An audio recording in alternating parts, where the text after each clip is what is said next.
Hi, lovely people. As Claire already wrote, we had a bit of tech issues getting started. We're trying a different setup now with Skype. I would be really grateful if you can hear me and see the lovely Marina and me in a little tiny square. Hi. If you could just send us a note, either Claire or Morris or anyone else who's watching, to let me know that this is actually working. Yay! It's working! Okay, great! Ah, Sorry for the delay, people. We'll make it up, I promise. It also might mean that you might get to meet some of my lovely family because I told them I need 30 minutes without interruption. So if there's a baby coming in at some point, you'll meet our little one. bonus baby. Bonus babies! Okay. Wonderful. Welcome to the very first edition of Making Stories Knits With, and a very, very warm welcome to our very dear and special guest, Marina. Hi, Marina. Hi. It's so lovely to see your face, and I wish I could hug you right now, but alas, not possible. It's really nice. I could do with hugs. Yeah, I think we all could, couldn't we? So let me talk a few seconds about what this new video format is, because it's the first time that we're actually coming to you on YouTube and not on interesting Instagram live stories that might include anything and everything from pattern features to me dancing in our kitchen.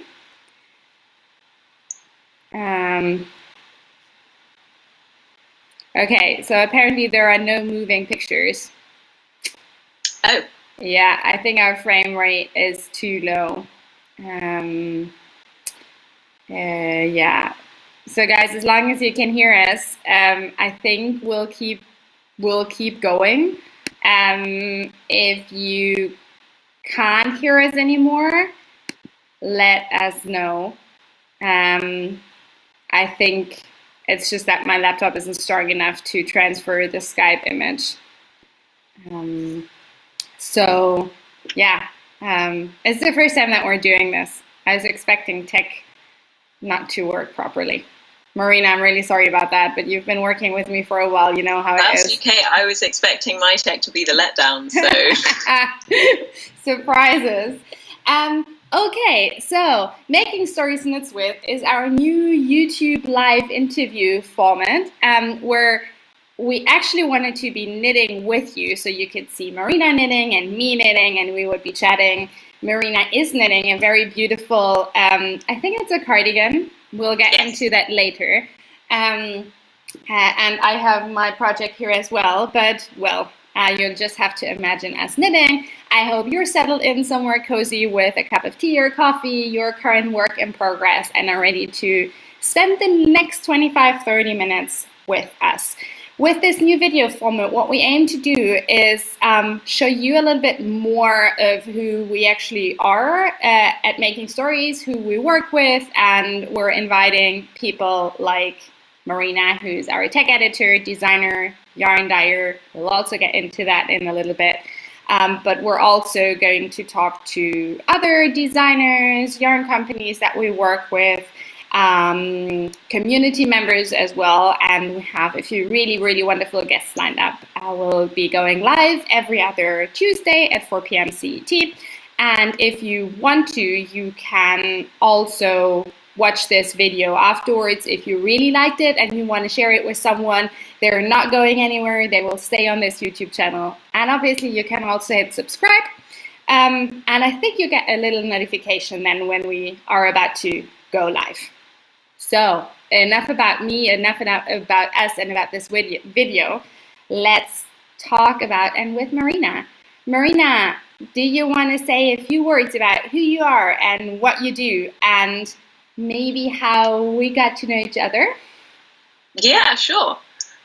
So my business is Marina Skua. My name is actually Marina Blackburn. I'm, as you mentioned, a dyer, designer, and tech editor. I started dyeing yarn at the end of 2015, so I've been going for about 4 years now. And more recently, I've been focusing on designing knitting patterns as well. And a couple of years ago, at the end of 2017, I decided to quit my full-time job to focus on that creative work. And at the same time, I took on tech editing because previously I'd worked in publishing. So I was a production editor working on first children's books, then magazines. The magazines were business-to-business aviation ones, which is so irrelevant to anything in my life right now. But a lot of those skills transferred across to knitting patterns, some of the workflows, and a lot of the more sort of, obviously not the knitting related stuff, but a lot of the skills are similar. And so I started just working with independent designers. And then Hannah-Lisa, you were one of my early clients. I had got in contact with you because I was after a bit of coaching just to help me kick off my business and make sure that I was doing things as well as I could be.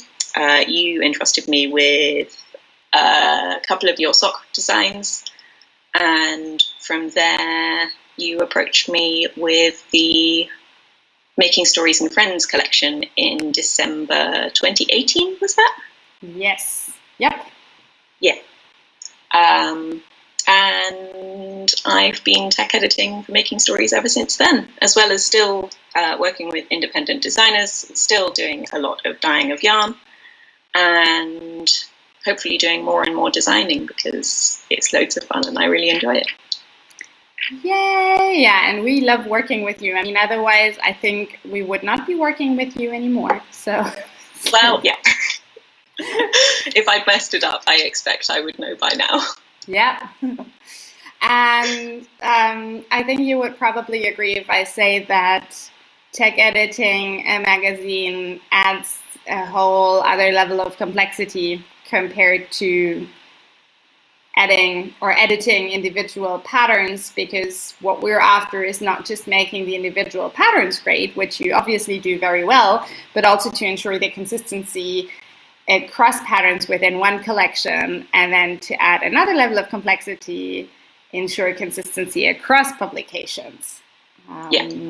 So we're very, very thankful that you continue working with us, even though sometimes it's a lot of work.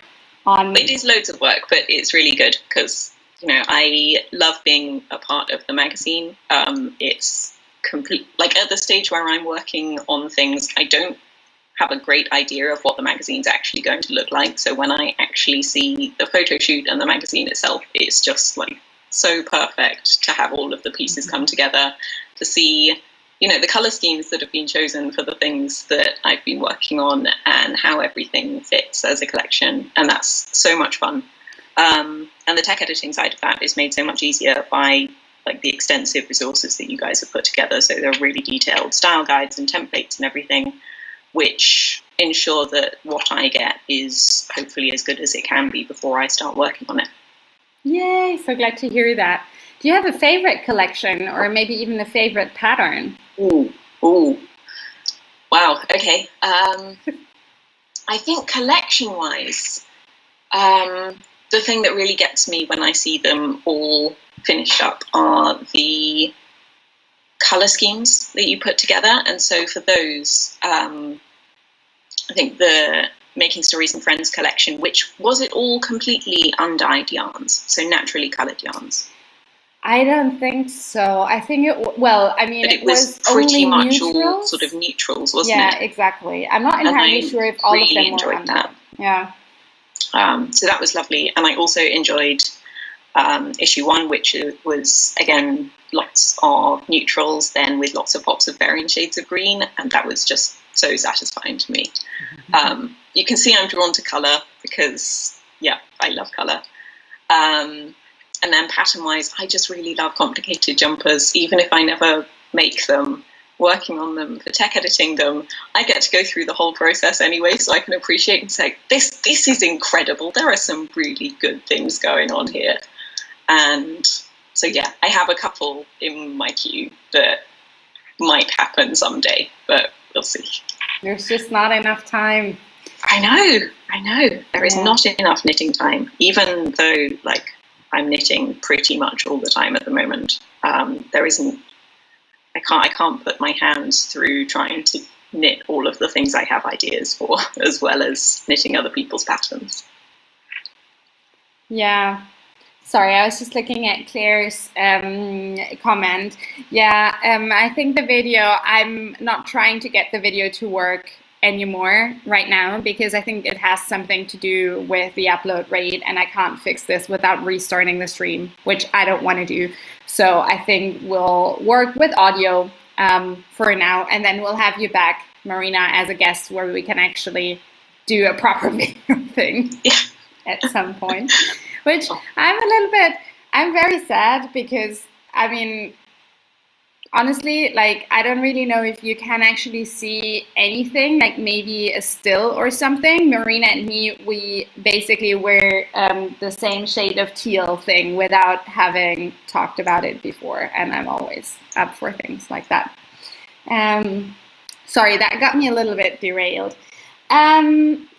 I want to talk a little bit about the work that we do together because I think your work is what really makes the patterns as good as they are, and I don't think we talk about it enough. I'm not entirely sure whether everyone actually knows what exactly a tech editor does, and then specifically where you come into our work process. So can you talk to me about what you do as a tech editor in general, and then we'll chat a little bit about how our joint work looks like?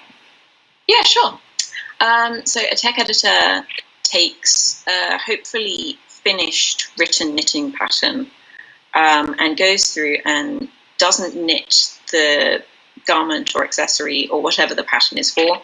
The tech editor will go through, read through the pattern, usually accompanied by a spreadsheet, and we'll check all of the instructions, all of the numbers, everything that is in the pattern to make sure that the instructions are clear, correct, and consistent. So we want to make sure that someone picking up the pattern will be able to follow the instructions as given and will get the item that they're expecting from the photos and whatever. And so that involves checking for maths errors to make sure that all of the numbers add up.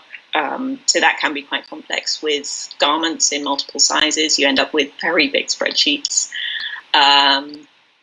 Checking instructions to make sure that everything is included, to make sure that you've got gauge if you've got multiple different stitch patterns within a pattern, checking that the gauge is listed for those, and working through the instructions to make sure that nothing is missing. And then to ensure that of all of the instructions, they're all phrased in the same way. So with a knitting pattern, you want it to basically be invisible to the knitter. They don't want to notice what the pattern is saying. They want to read it and immediately know what they're doing. And so one of the easiest ways to do that is to ensure that everything is phrased consistently. So, for example, knit to the end of the round. That could be an instruction. That's fine. That's a perfectly sensible instruction. You can also say knit all stitches. It means exactly the same thing. And it's a case of making sure that those two aren't used interchangeably within the pattern, because that's a minor example. It doesn't lead to any confusion or anything, but things like that should be phrased as consistently as possible. So that is a lot of it. So I'll usually work, my personal work I do in Google Docs, which is something I have started since working with you and making stories, because it allows really good version control and prevents having to duplicate a lot of work, which means that I can go through, mark up any errors or anything I think might be clarified, and I'll either, if something is just a very obvious typo, I'll put in a suggested edit, or if I think there might be a mistake, but I can't quite work out what's going on, or if I think an instruction needs clarification, I will usually flag that in a comment and say, hey, can you have a look at this? That goes to the designer, they review that, and we'll usually go back and forth a couple of times until the pattern is in a shape that we're both happy with. And then it'll usually get laid out into a nice PDF. Depending on the order the designer likes to do things, it might then be published straight away if it's already been test knitted, or it might then go on to the test knitters. And yeah. I love how you phrased it, that the pattern should become invisible. I've never thought about it that way, but that's a perfect representation of the work that you do. And it's, I think, such a beautiful way of actually setting maybe a benchmark for a really well-written pattern. I know that the two of us, when we work together, we have this one thing where I think that annoys both of us, and it's when you have a really, really well-written pattern, sometimes what happens is that knitters will email you and will be like, so are you sure that this instruction is correct? And you're just like, yes, just keep knitting. You'll know that it's correct once you've knit past it. And just trust it. It sounds weird. Like, yes, I'm doing something interesting here, but it's good. Yeah. I love that expression. So let's talk a little bit about what is so special when you work with us, or what is so special makes us sound so special, which I'm not sure we are. But what is the difference when you're working with a publication like ours? I have a few thoughts on that, but maybe you would want to start sharing what you think are the main differences. Yeah, sure. So with Patterns for Making Stories, with independent designers, I'm working directly with the designer. It's their pattern. If they have a style guide, it will be using their style guide. They have sort of complete control over the content and format of the pattern. So when I'm pointing things out, usually things are up to the designer to decide, whereas for Making Stories, I'm in more of an intermediary role between Making Stories, who establish the style guide and the format that everything needs to be in, and the designer, who has done all of the creative work and the maths to put together a really amazing design. So they won't necessarily be writing in the same style and way that they would write their own patterns. And so it's a case of me communicating that to them. So pointing out differences between the pattern and the style guide and saying, hi, I've noticed that you've used this phrasing throughout, however, the Making Story style guide says that we need to use this phrasing. And that's fine. It's just a slightly different role because I end up being a little bit more instructive rather than sort of saying, how do you want to deal with this? I say, we need to do it this way because this. And I'm also working with a lot of designers at the same time, which can be a lot sometimes. Some patterns are completely breezy, and those are the ones that I barely remember editing because I just fly through them. And then there are ones where there are some more complex issues, some things where I need to work collaboratively with the designer to fix some problems. And that's basically to make sure that at the end of everything, we're putting out the best product that we possibly can. So things like the sizing guidelines aren't necessarily the ones that designers are used to working with. And I think it's easiest when the designer has worked with the sizing guidelines as a starting point, rather than coming up with a design and then trying to mash it into a style template. Yeah. And I think maybe to also chat a little bit about, or share a little bit about where your work comes into the entire process, because I'm not entirely sure how familiar everyone who's viewing is with sort of the general process of putting a publication together. Let me just share a few pointers on that. So usually it takes us a little over a year from the first sort of brainstorming sessions for a collection to the actual publication date. And a big portion of that time is spent on putting together a call for submissions and then selecting, giving designers the time to send us submissions, selecting the submissions. That's the first step. And then there's a long period of time where the designers who have gotten accepted will be working on their and on their sample knitting. And once they finish the pattern, it will be sent or uploaded to a Google folder, and then it will go to Marina for tech editing. Now, what Marina said earlier, that she's working at the same time with a lot of different designers, is because we try to streamline the process as much as possible. Publication work is a ton of process and project management, and I think it makes everyone's life a lot easier if we didn't have individual deadlines for designers, for example, but we say, hey, you need to deliver your pattern on day X, and on day Y it will go to Marina, and Marina then has 2, 3, 4 weeks for tech editing, and then it will go into test knitting, which will take another 2 to 3 months, and at some point during that time we'll also have a photo shoot with a finished sample.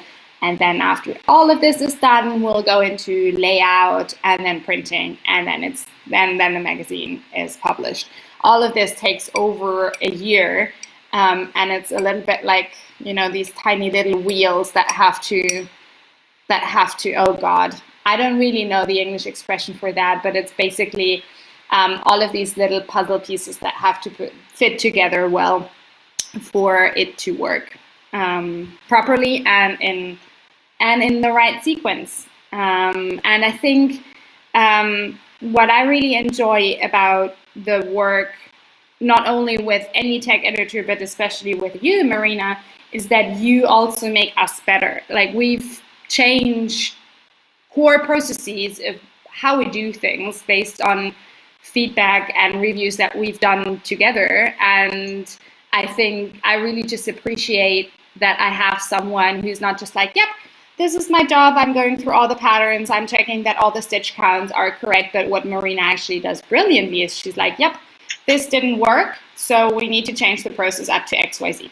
So, for example, one of the major changes that we've done for issue 5 is that we now say that the pattern writing and the sample knitting can happen at the same time, which we didn't allow for before, because we thought it would make for better patterns if they would be written out beforehand, then they would go through tech editing, then the sample would be knitted from the tech edited pattern.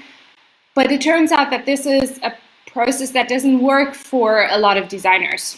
And I think we both are really curious about those patterns for issue 5. Those will be the next ones that will flutter into our inboxes.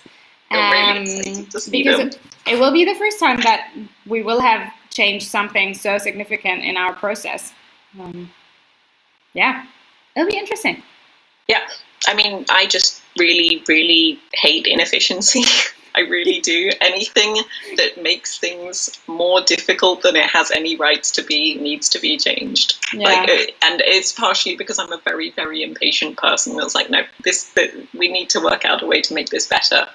And I think that is also from having worked in a bigger company where I was on the production team. I was working on books that were being printed in China and having to be the central point for a lot of different teams pushing together much, much bigger print runs.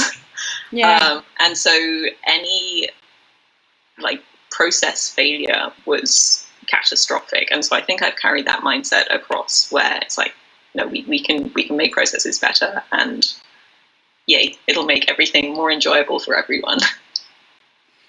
It will. I'll be honest. I think there are designers out there who will never work with us again because they don't enjoy the process. I think that's got to be the case, because I do think that there are so many different ways to create a knitting pattern, to design one.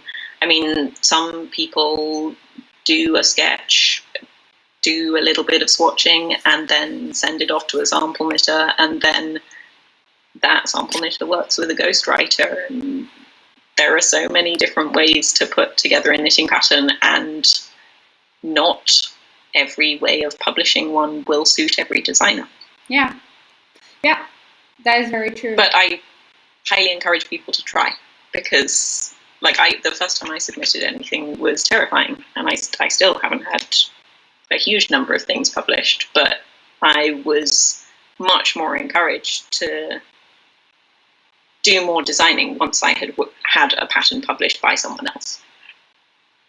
Yeah, and I find it so sad when people get discouraged because their submissions are not accepted, because most of the time, well, sometimes the submission just isn't any good, and I won't lie. Like we get our fair share of not so good submissions, and that's perfectly okay. Sometimes, or honestly, most often, it's just a case of we as the publisher need to put together a collection that will be enjoyable to knit, that will be a good combination of patterns for beginners as well as really, really advanced and complex things, because that's what we're striving for. We want to have a good balance of, pattern complexity available in the magazine. We also want to have a balance of different items to knit, smaller ones, bigger ones. Some knitters love to knit shawls, others love to knit sweaters, others love to knit socks. Some people love to knit everything, so we want to have a good balance. And then it also is a little bit about just the feeling that a collection should convey. It needs to be consistent, it needs to be cohesive. And more often than not, a pattern just doesn't, it's almost as if it doesn't click, and it doesn't have anything to do with a submission. It might fit perfectly well with another call for submission that we do, or maybe a different publication, which is also why there's anyone out there who's asking themselves this. Yes, we highly encourage resubmitting submissions either to us or also to other publications. If you've sent us a submission, we've rejected it, don't throw it away. You've put in a lot of work. So go ahead and do something with it. Even if you don't want to self-publish it, or you don't have the time or energy to self-publish it, check if there's maybe something that you can tweak so that it fits well to a different magazine's call for submission. A pattern I have recently had published in a UK magazine was originally a rejected submission for Making Stories, just for reference, everyone. See? Wonderful. Okay, let's get into the knitting part. Also, to everyone out there who's listening, if you have any questions for us, so for Marina and me, just comment them, and I think we'd love to answer them. I can see all of the comments, and I'll just pass on your questions to Marina. So if you have any questions about either her work as a tech editor or our work together, just send them our way. And while we wait for questions to come in, would you want to chat a little bit about what you're knitting? You'll have to maybe describe it. I will describe rather than show, tell and tell. So I'm making a cardigan out of some Erica Knight yarn. The yarn is British Blue 100. I'm working with a nice navy blue. I'm doing a cardigan that at the moment is fairly simple. It's got 2x2 ribbing at the bottom, mostly stockinette, but it's also got some ribbing on the side panels. And it's yarn that has tried to be 2 different jumpers prior to this, that then got frogged and is now becoming a new thing, which I am much further with than I got with either of the previous things, so I think this one might actually stick. And yeah, it's going to have some interesting features. It's going to have some grey accents. It's going to be fairly structural in look. So yes, it's one that I hope to publish sort of towards the end of the year, maybe. We'll see. Ooh, I love Erica Knight British Blue 100. We have a pattern in issue 4 with it, and I think maybe we talked about that. We both think it's a very underrated yarn, didn't we? Maybe I chatted to someone else about it. But I haven't seen that many people using it, but it's a lovely yarn. It's very, very forgiving. And yeah, nice that it's a British breeds yarn that is actually really quite soft. Yeah, and I love I'm not sure if that's going to be the case for your project as well, but the one that we had really nice drape, almost like a fluidity to the fabric. It's like an open front cardigan, and we took the most beautiful photos of it, where the model just twirled around and you can just see it fly, and it I really just like the fabric that was created with that yarn. Yeah, I'm excited. Yeah, so blue face Leicester is quite a long staple usually when you're preparing it into yarn, so it'll be worsted spun, and that will create a lot of drape, things without alpaca and stuff. That creates a very drapey fabric because of the long staple length. Yeah. Do you have anything else on the needles that you would like to share about? Ooh, well, I have a pair of socks, colourwork socks by my lovely friend Charlotte, who is Stone Knits on Instagram, which I'm going to have to frog because I've just finished the gusset, and it's my first ever pair of colourwork socks, and they do not go over my foot, and that is entirely my fault. For both poor yarn choices and poor float management. So yeah, they're going to be frogged. It'll be fine. I will cast on a new pair of socks. Probably not those socks again yet, at least, because need to emotionally get over it. However, I've really enjoyed knitting on them. It doesn't feel like time wasted because I've learned something. Some things you knit and you make a mistake and it's really annoying that you have to rip back. It's that was stupid. With this, it's no, I've learned something. I've not knit colourwork socks before. I do a lot of colourwork, but not for socks. And now I know better how to do that next time. So that's fine. Oh, colourwork socks. I've knit one pair of colourwork socks that I then gifted to my sister, who has significantly smaller feet than I do, because that's exactly that issue. They when I was holding them and stretching them, they felt like they should fit, but then trying to actually get it on my foot once I got past the heel. Yeah. No, just no. Yeah, it's not as stretchy, the fabric, which makes a lot of sense if you look at colourwork from the wrong side, because it is not stretchy because you have the floats. Yeah. We have 2 questions coming in. So Mika asked if a spinning project would have a place in making stories. I would tentatively say yes, without actually being a spinner myself and knowing how something like that could look like. But we're definitely open for other crafts besides knitting. The major holdup why we haven't done anything except for knitting so far is that I tend to stick to what I know, which is knitting. I would, for example, be quite hesitant to take on any crochet projects, because that would mean a whole other level of, circling back to what Marina does, of tech editing, of developing a language, a style guide around crochet, which I think would add a level of complexity that we currently just can't handle, because we're a really, really small team. It's just Claire and me working on it, and then with lovely people like Marina for the different projects. So Mika just sent me an idea and I'll take a look at it. Marina is a spinner. I'm not entirely sure. I can take a look. Yeah. And if someone wanted to submit an article about a spinning project, that would surely be of interest. Yes, very good idea. In addition, I don't know if you all know this, but in addition to pattern submissions, you can also always send us article or essay or illustration submissions for any upcoming issue.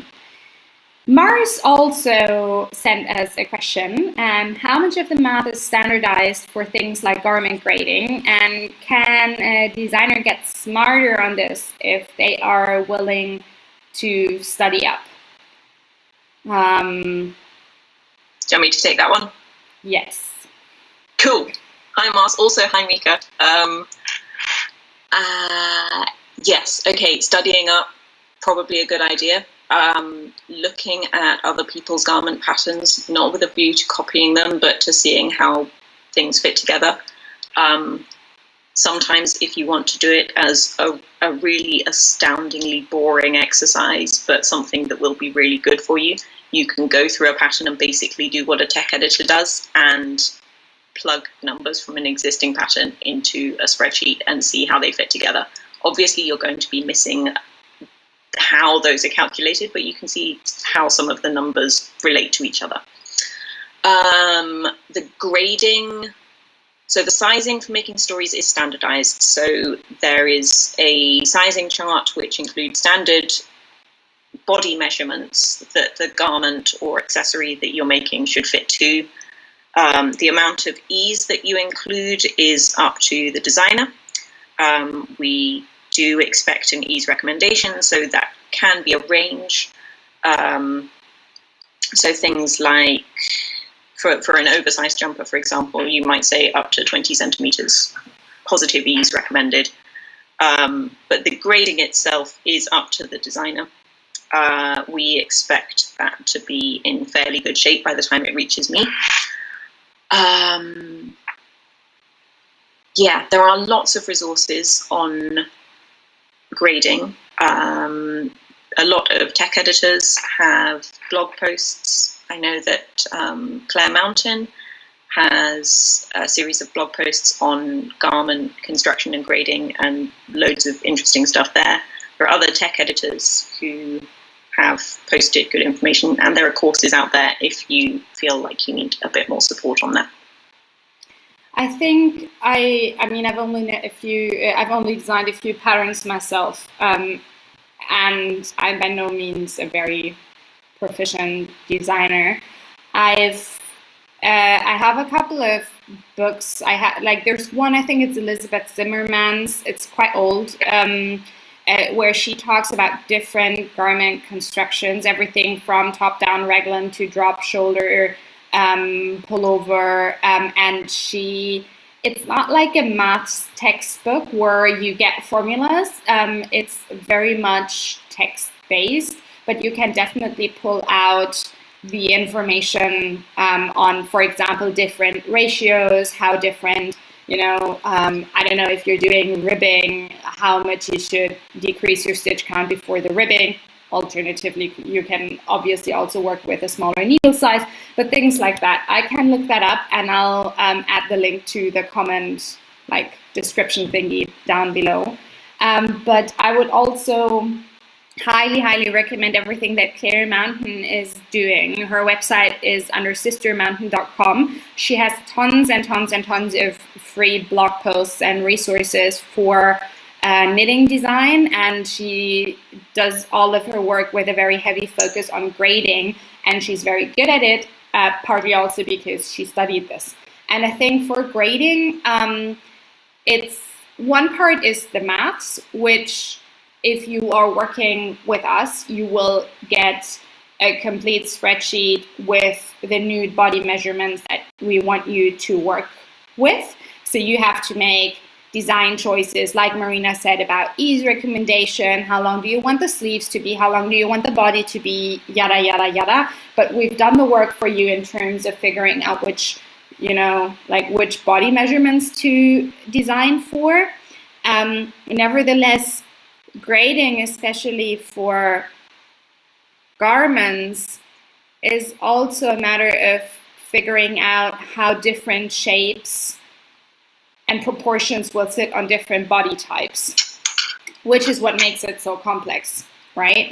Yeah. So I would definitely say, Mars, Claire is a wonderful resource for that, as are a couple of books that I'll share the links to in the down bar below. Also something, if you are really, really struggling with it and you try and can't get the hang of it, you can get people to grade your garments for you. That's a service that exists, just for reference. So like, you can use a sample knitter to make your sample, you can hire someone to do your grading, and it might be that they would be you'd have to discuss it with them, but they might be able to talk you through the choices they're making. Yeah.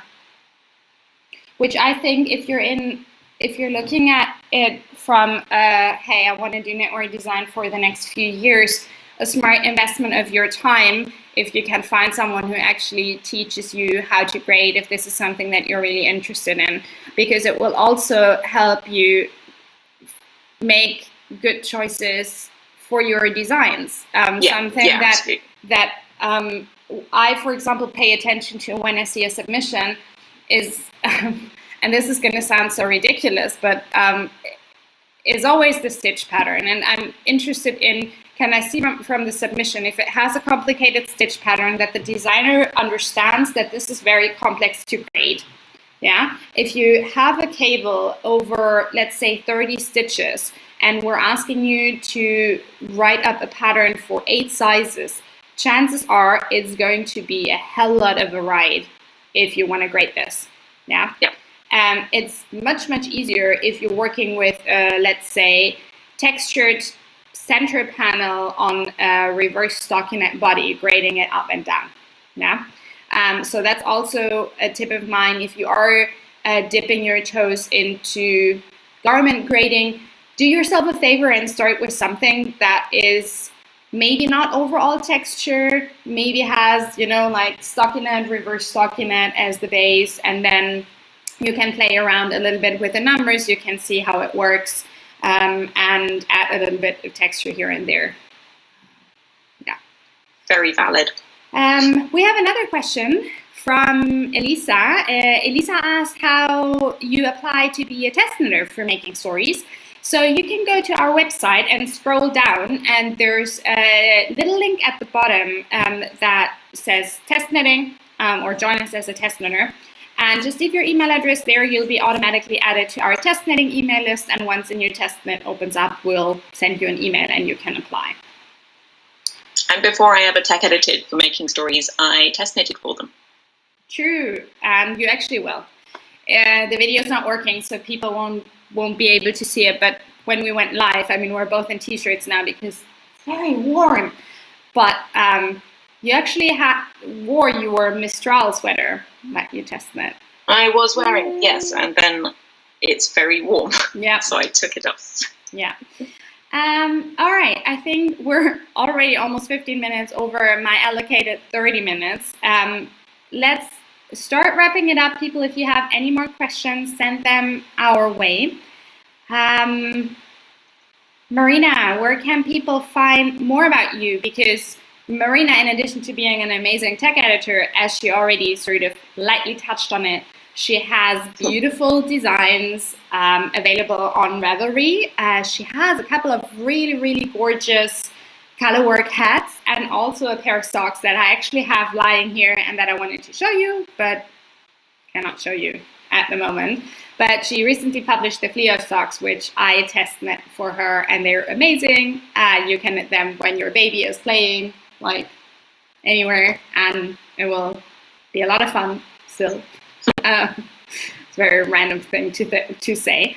But she's a really, really good designer. She makes beautiful yarn. The other thing that I actually wanted to show you that is, well, you can see it. I put a few things up on Insta Stories, is a project that I'm knitting in her yarn and her Mended Decay, which is a beautiful, gorgeous 100% wool yarn that Marina dyes.